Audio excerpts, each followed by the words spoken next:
में गड़गड़ाहट, बिजली की चमक और एक योद्धा जो अदृश्य होकर वार कर रहा है। वो कौन है? अगर आप जानते हैं तो कमेंट में जरूर बताएं।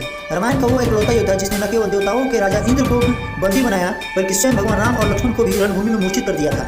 एक ऐसा मायावी जो बादलों के पीछे छिपकर युद्ध करता था और जिसके पास ब्रह्मांड के तीनों सबसे घातक अस्त्र थे, ब्रह्मास्त्र, वैष्णवास्त्र और पाशुपतास्त्र। लेकिन क्या आप जानते हैं इंद्रजीत की शक्ति का वो कौन सा रहस्य था जिसे जानकर विभीषण भी कांप उठे थे?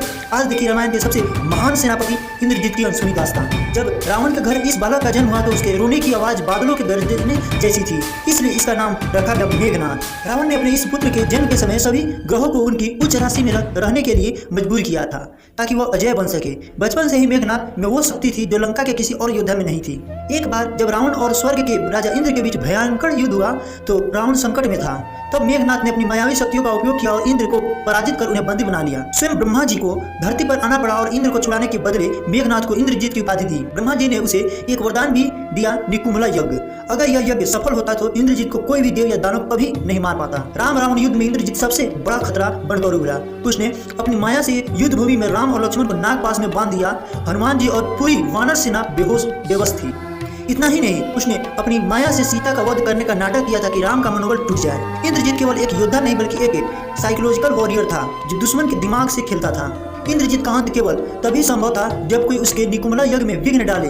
यह राज केवल विभीषण जानते थे। लक्ष्मण ने विभीषण की मदद से उस गुप्त स्थान पर हमला किया जहां इंद्रजीत अपनी अंतिम शक्ति प्राप्त कर रहा था। बिना अस्त्रों के भी इंद्रजीत ने बर्तन और यज्ञ की सामग्रियों से युद्ध किया। अंत में लक्ष्मण ने इंद्र अस्त्र का वाहन किया और उस महान योद्धा का अंत हुआ। कहते हैं जब उसका सिर कटा तो उसकी पत्नी सुलोचना के सती होने की कहानी आज भी आंखों में आंसू ला देती है। इंद्रजीत के पास वो शक्ति थी जो रावण के पास भी नहीं थी, वो थी वफादारी।